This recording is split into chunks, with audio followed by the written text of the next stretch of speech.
ಮುಂದೆ ನಿಮ್ಗೆ ಏನು ಬೇಕು ಎಲ್ಲ ರೀತಿಯಲ್ಲಿ ಅನುಕೂಲತೆಗಳು, ರೆಕಾರ್ಡ್ಸ್ ಎಲ್ಲ ಬಿಲ್ಡ್ ಮಾಡೋದಕ್ಕೆ ಎಲ್ಲ ರೀತಿಯಲ್ಲಿ ವ್ಯವಸ್ಥೆ ಆಗಿದೆ. ತಹಸೀಲ್ದಾರ್ ಮೇಡಮ್ ಅವ್ರಿಗೆ ಸೂಚನೆ ಕೊಟ್ಟಂತೆ ಇವತ್ತು ಖಾತೆಯನ್ನು ಮಾಡಿಸ್ಕೊಟ್ಟಿದ್ದೀವಿ. ಇನ್ನೂ ಏನಾದ್ರು ಸಮಸ್ಯೆ ಇದ್ದರೆ ಅದನ್ನು ಬಗೆಹರಿಸುವ ನಿಟ್ಟಿನಲ್ಲಿ ನಾವು ಕ್ರಮಗಳನ್ನು ತೆಗೆದುಕೊಳ್ತೀವಿ. ಸಮಾಧಾನನಾ? ಖುಷಿನಾ? ಆಯಿತು.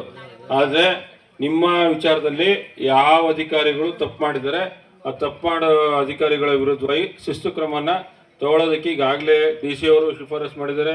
ನಾನು DC ಅವ್ರಿಗೂ ಕೂಡ ಈ ವಿಚಾರವನ್ನು ಹೇಳಿದ್ದೆ. ಯಾರು ತಪ್ಪಿತಸ್ಥಿದ್ರೆ ಅವ್ರ ಮೇಲೆ ಕ್ರಮ ಆಗಬೇಕಂತೇಳಿ ಈಗಾಗಲೇ ಕೆಲವು ಅಧಿಕಾರಿಗಳು ಸಸ್ಪೆಂಡ್ ಆಗಿದ್ದಾರೆ. ಅದರ AC ಅವರು ಕೂಡ ವಿಚಾರಣೆಯನ್ನು ಮಾಡಿ ಅದರ ವರದಿಯನ್ನು DC ಅವರು ಕೊಟ್ಟಿದ್ದಾರೆ. ಅದರ ಆಧಾರದ ಮೇಲೆ ಮುಂದಿನ ದಿನಗಳಲ್ಲಿ ಕ್ರಮ ಆಗುತ್ತೆ. ಆಯಿತಾ? ಓಕೆ, ಸಮಾಧಾನನಾ?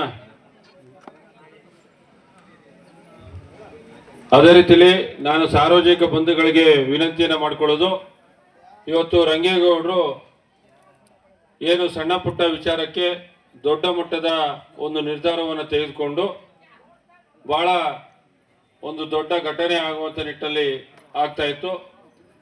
ದೇವ್ರ ದಯದಿಂದ ಅದು ತಪ್ಪಿ ಇವತ್ತು ರಂಗೇಗೌಡರು ಉತ್ತಮ ಆರೋಗ್ಯ ಸ್ಥಿತಿಯಲ್ಲಿ ಇದ್ದಾರೆ.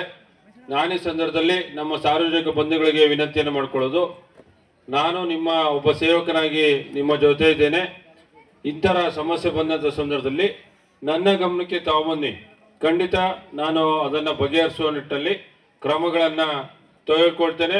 ಯಾರು ಅಧಿಕಾರಿಗಳು ನಿಮಗೆ ಕೆಲಸ ಮಾಡಿಕೊಡಲ್ಲ ಅವ್ರ ಮೇಲೆ ಶಿಸ್ತು ಕ್ರಮವನ್ನು ಜರುಗಿಸುವಂಥ ನಿಟ್ಟಲ್ಲಿ ನಾನು ಕ್ರಮವನ್ನು ಖಂಡಿತ ನಾನು ತೆಗೆದುಕೊಳ್ತೇನೆ ಅಂತಕ್ಕಂಥ ಮಾತನ್ನು ಈ ಸಂದರ್ಭದಲ್ಲಿ ಎಲ್ಲ ಸಮಸ್ತ ಕೃಷ್ಣರಾಜನಗರ ತಾಲೂಕು, ಸಾಲೂರು ಗ್ರಾಮ ತಾಲೂಕು, ಎರಡೂ ತಾಲೂಕಿನ ಸಮಸ್ತ ಜನರಿಗೆ ನಾನು ಈ ಒಂದು ಸಭೆಯ ಮೂಲಕವಾಗಿ ನಾನು ಹೇಳಲಿಕ್ಕೆ ಬಯಸ್ತೇನೆ.